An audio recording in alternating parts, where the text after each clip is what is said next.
magandang gabi sa aming mga viewers. Sa inyo po na aming mga kaibigan, patuloy man po na nararamdaman natin na sa buhay o sa pakiramdam natin ay laging may kulang at nais natin na ito ay mapunan.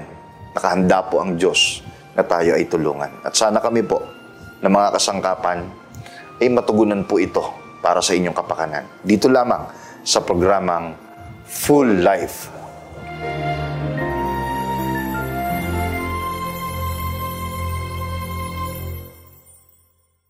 Welcome and happy viewing once again sa programang Full Life. Buong aming pag-asa na inyo pong mga lingkod na kasama namin kayo sa journey ng ating pong pag-abot sa isang buhay na balanse o complete dahil ginagay tayo ng Ebanghelyo ng Panginoon. At sa episode na ito ay ipaglilingkod po namin sa inyo ang isang mahalagang issue na nararanasan ng marami sa atin kung bakit nadidelay tayo na ma-achieve ang ating pong mga hangarin o nais na marating sa ating pong buhay.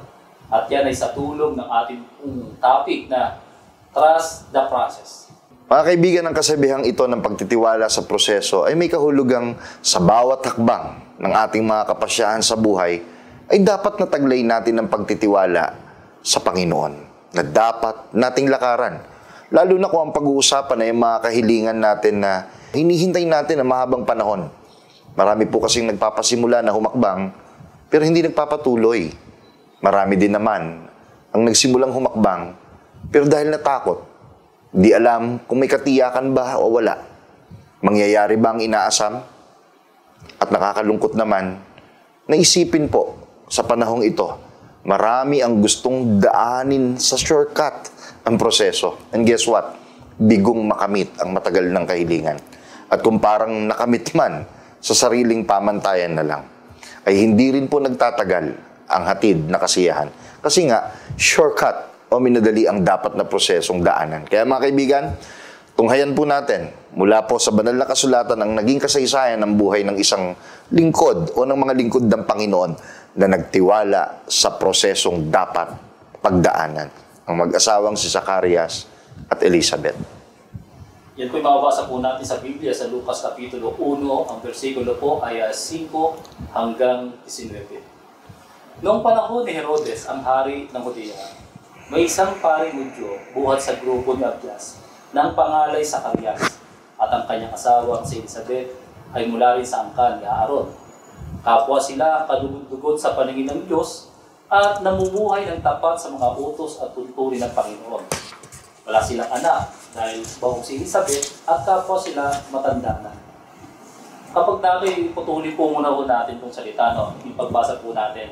Ipinakikilala po ng Biblia, mga minamahal namin mga kaibigan, ito pong si Zacarias. Una, siya po ay asawa ni Elizabeth, ay isa sa mga saserdote ng Panginoon ng panahon na yon, ay nakapagpapalugod sa paningin ng Panginoon. Pangalawa, sila ay parehong namumuhay, si Zacarias at si Elizabeth, ay kapwa tapat sa Panginoon. Pero sa kabila ng kanilang mabuting kalagayan sa harapan ng Panginoon, meron silang nasahin o desire na masabi nating nalipasan na ng panahon. Dahil batay sa description po ng Biblia, pareha silang matanda na at hindi lang yon. Ang description pa ng Biblia sa kanila, si Elizabeth po ay bao. Nikayat po namin kayo mag-self-reflect about sa situation na ito na pinagdaanan ni Zacarias at ni Elizabeth. Sa kasong ito na true story, matagal nilang hinangad na magkaroon ng anak. Pero ang tanong ay anong koneksyon nito sa kasalukuyang panahon? Kasi po, Brother Amadeo, ang hangaring magkaroon ng anak ay masasabi nating sumisimbolo din sa mga resulta o bunga sa buhay natin na gusto na nating ma-achieve, marating o maabot. Halimbawa sa pag-aaral, hindi kakaunti ang nag-i-struggle po dito. Kailangan po malaman natin kung ano proseso ng Panginoon. Gusto natin makapagtapos. Minsan may kinakapos sa mga panggastos at marami pang mga posibleng dahilan. Dito, Brother Amadeo, maraming makaka-relate about relationship. Normal sa isang lalaki na mangarap na magkaroon ng makakasama sa buhay. Maging inspiration hanggang sa makapag-settle siya. Likewise, normal din sa isang babae na maghangad ng makakasamang magbibigay sa kanyang inspirasyon and eventually ay makapag-settle. Kaibigan, si Zacarias at Elizabeth nagsikap na maging kalugod-lugod sa Panginoon. Alam ko po, yung salitang kalugod-lugod, makapagpasaya. Alam ko po, sinisikap natin to. Mga estudyante po na posibleng nakikinig sa programang ito. Nagsisikap tayong makasunod sa mga utos ng Diyos. Yung mga naghahangad na magsaksid sa kanilang mga business, sa relationship na pangarap natin. Pero sa kabila ng lahat ng ito, nararanasan mo ba ngayon ay wala pa rin ang resulta o bunga?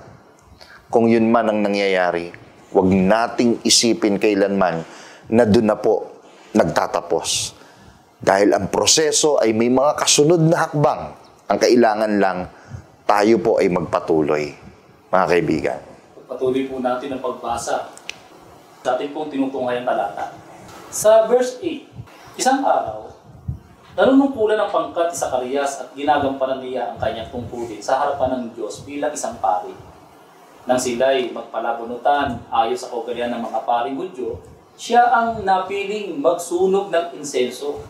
Pumasok siya sa templo ng Panginoon sa oras ng pagsusunog ng insenso. Dito po magpapasimula ang lahat matapos na mabunot o mapili si Zacarias para manguna sa pagsusunog ng insenso na dinadala sa loob ng templo sa harapan ng altar. Sumasagisag po ito sa kalugod-lugod na mga panalangin ng tapat ng mga lingkod ng Diyos. Ang insenso po ay pinagsama-samang mga dagta at balsamo na nasusunog ng unti-unti at naglalabas ng mabangong amoy. Para kay Zacarias at sa mga kasama niya, ito po ay isang once-in-a-lifetime experience po eh. Imagine po natin mga kaibigan, dahil po first time niyang gagawin po ang pagsusunog ng insenso, mas malamang po tinatanong na din niya, pati yung mga kasama niya, kung ano po ang feeling, ano bang mararamdaman mo pagka ganito ang experience, to lead ang lahat sa paghahandog. Nagsimula pa po ito sa panahon po ni Moises mga kaibigan, kaya napakalaking event nito para sa buhay ni Zacarias. Ayon po sa talata ay napakaraming mga saserdote noon sa panahon nila Zacarias, mga kaibigan. Kaya yung mapili ka sa palabunutan para pangunahan ang mga tao sa pagsiservisyo sa Panginoon, napakasarap na experience po nun. Imagine niyo po kung nandun siya sa loob ng templo at siniserve ang insenso sa harap ng altar. Pwedeng isipin niya, paano kaya kung may sabihin ang Diyos sa akin sa pinaka-importanting event ng buhay niya? Posible yung mga kahilingan niya, no? Okay. Hindi lang yung para sa ine-expect ng bayan. Mga kaibigan, naitanong ko po kanina, sa pag-aaral man o sa relasyon man, hindi ibig sabihin na kahit hindi pa tayo nagsasaksid sa nais nating ma-achieve, ay doon na nagtatapos ang lahat, di po ba? Maring gaya ni Zacarias, may biglang opportunity ang darating sa buhay natin. Parang yung nangyari, ano po yung binasa nyo? Palabunutan. Napakarami nila. Kaya nabanggit nyo pa na posibleng nagtanong siya sa ibang saserdote na siguro mga nauna nang nabunot at naka-experience na pangunahan ang pagsusunog ng insenso, ang paglilingkod sa Panginoon. Mga kaibigan, kung sa'yo mangyari ito, ang mabigyan ng once-in-a-lifetime opportunity, hindi ka ba papasok sa church para maghandog sa Panginoon? Hindi mo ba hahanapin yung opportunity para mag-serve sa Panginoon? Pero hindi para magsunog ng insenso bilang isang ritual, kundi upang pasalamatan natin ng Panginoon sa mga great opportunity na patuloy niyang ibinibigay sa atin. And again, gaya ni Zacarias, sa mga once-in-a-lifetime na ganong experience na darating sa atin, hindi man ito, eto po, Brother Amadeo, hindi man ito yung ultimate desire na natin na makamit o ma-achieve sa buhay, mapapatanong ka din gaya ni Zacarias, di ba? Ano kaya sasabihin sa akin ng Panginoon? Ito na kaya yung ultimate dream ko, darating na kaya?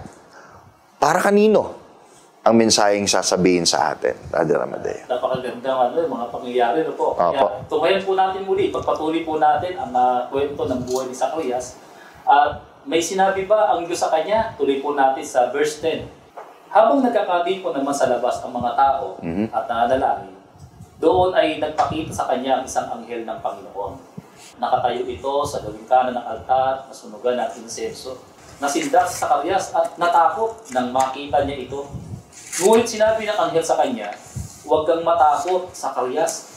Dininig ng Diyos ang iyong panalangin at ang iyong asawang si Elizabeth ay magkakaanak ng isang lalaki at Juan ang ipapangalan mo sa bata. Ikaw ay matutuwa at magiging maligaya. Marami ang magagalak sa kanyang pagsilang sapagkat siya'y magiging dakila sa paningin ng Panginoon. Hindi siya dapat uminom ng alak o anumang inuming nakalalasing. Sa sinapupunan pa lamang ng kanyang ina ay mapupuspos na siya ng Espiritu Santo. Sa pamamagitan niya ay maraming Israelita ang magbabalik loob sa kanilang Panginoong Diyos. Mauuna siya sa Panginoon, tataglayang Espiritu at kapangyarihan ni Elias upang pagkasunduin ang mga ama at ang kanilang mga anak at panubalikin sa daang matuwid ang mga suwain. Sa gayon, ipaghahanda niya ng isang bayan ng Panginoon. Sa verse 18 po, ito po ay isang dapat po nating pansinin. Sinabi ni Zacarias sa anghel, "Paano ko pong matitiyak na mangyayari iyan? Ako'y matanda na, at gayon din ang aking asawa." Sumagot ang anghel, "Ako'y si Gabriel na naglilingkod sa Diyos.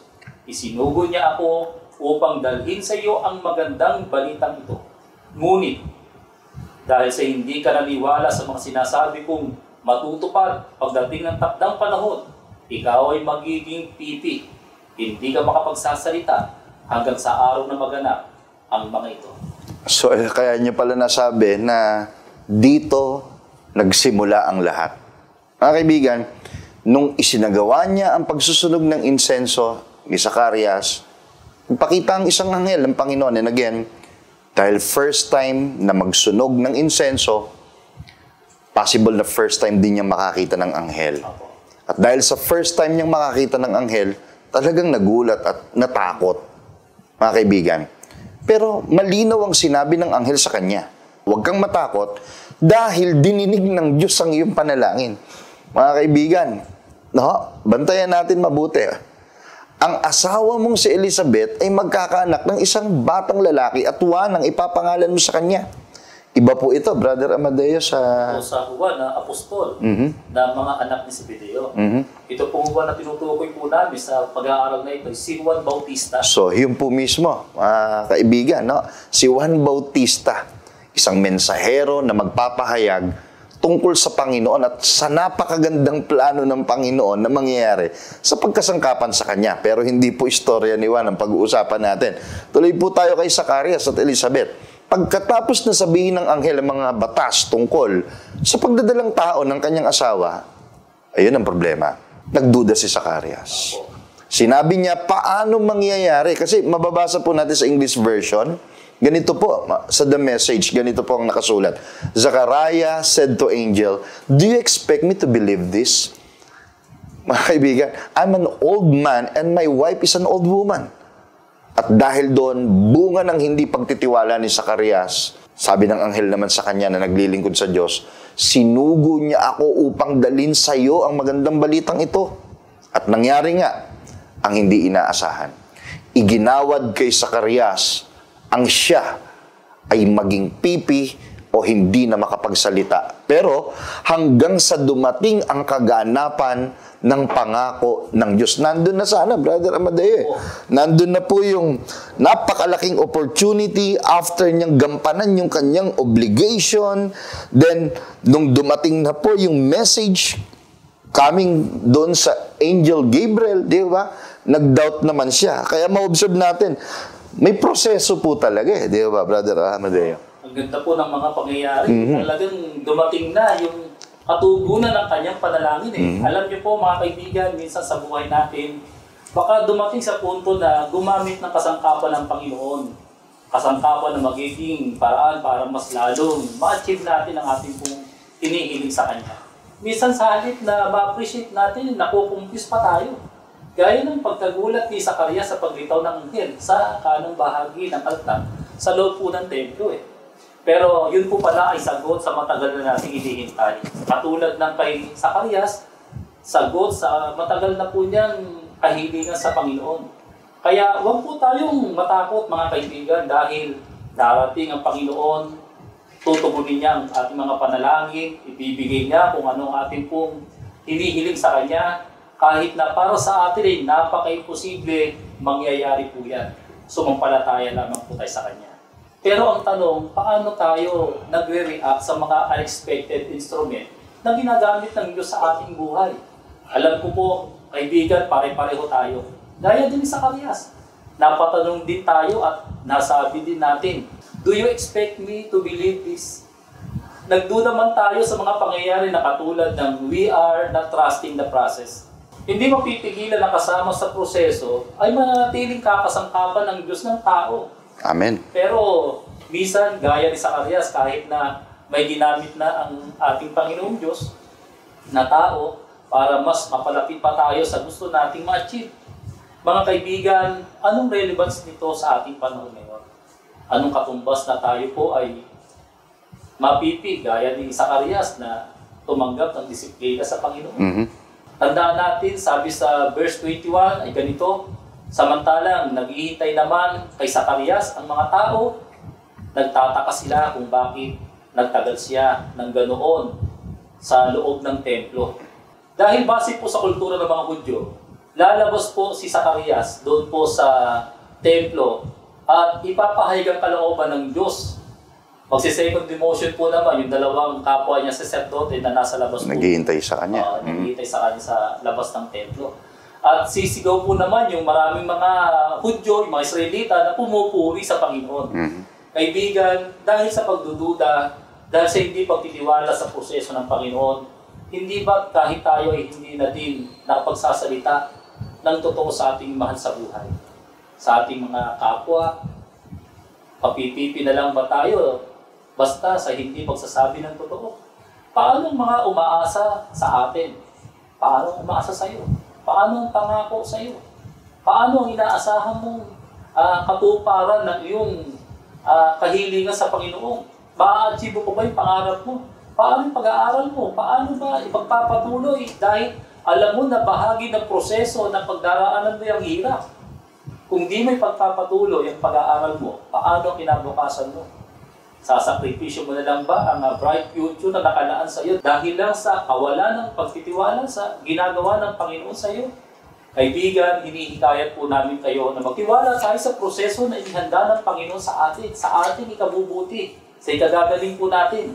At kung kagaya tayo ng isang pipi na di makapagsasabi ng totoo ang proseso ng nilikha ng Panginoon, maniwala po tayo, may solusyon po. Malaki po kasi ang possibility na pag dinisiplina, sa halip na mag-react ng positive, nagdaramdam pa tayo. Di ba? Pero iba yung case ni Zacarias, Brother Amadea, di ba? Alam niyang may naghihintay sa kanya sa labas ng templo at hindi niya bibiguin yon. Kung tayo man ay parang nagiging pipi dahil nawawalan ng tiwala, wag po, tignan natin yung mga naghihintay sa atin. Tuloy natin. Sa Luke chapter 1 verse 22, ito po ang kasunod na nangyari.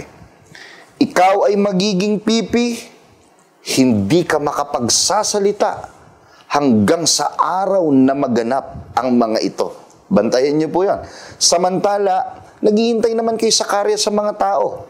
Nagtataka sila kung bakit nagtagal siya ng ganoon sa loob ng templo. Balikan po natin. Napansin niyo po ba na sa kabila ng pagsasabi ng anghel na ikaw ay mapipipi, may kasunod na sinabi, Brother Amadeo. Ang kasunod po nito ay sinabi din niyang hanggang sa maganap ang mga bagay na ito. Meaning, dinidisiplina lang talaga ng Panginoon and that is part of the process na kailangan po nating pagtiwalaan. Maliwanag po ito. Nais ng Diyos na ituwid ang ating direksyon. Dahil ba sa imposible na mangyari ang kanilang inaasam? Kaibigan, imposible na ba ang tingin mo na makamit mo ang matagal mo nang hinihiling? Di ba? Tinitignan mo na ito'y pagdidisiplina ng Diyos na unacceptable sa atin, kaya ayaw na natin magsalita. Paano yung mga mahal natin sa buhay na umaasa sa atin? Paano sila, nasabi nga ni Brother Amadeo, na pinaghuhugutan ng lakas ay tayo rin. Di ba? Lumabas tayo at sabihin natin sa kanila kung ano ang kalooban ng Diyos, tanggapin natin ang mga pangyayari. O, tandaan niyo po ito, masakit ang parusa. Masakit ang pagdidisiplina. Pero di ba mas masakit ang mawalan ka na ng pag-asa? Dahil sa pagdududa, ang hindi ka na magpasya na magpatuloy na abutin ang matagal mo nang ninanasa. Kaibigan, pinaparusahan ng Panginoon ang kanyang minamahal. Nakasulat po yan.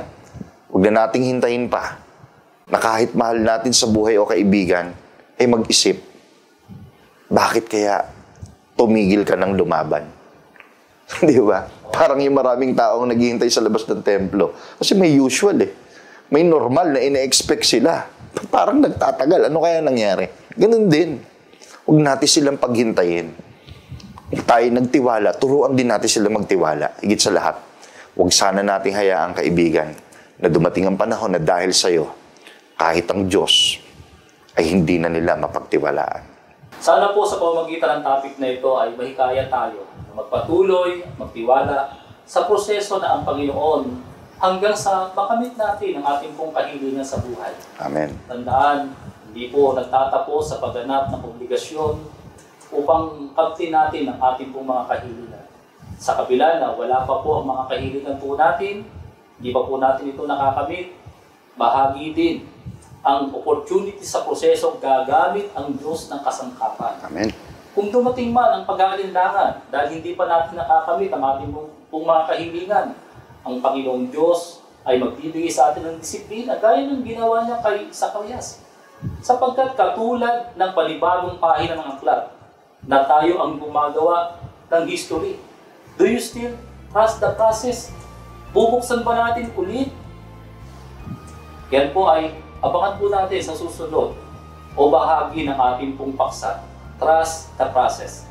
At lagi natin tandaan, marami tayong mahal, pero kulang at kulang pa rin ang pakiramdam natin.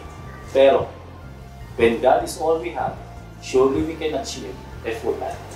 Magandang gabi po.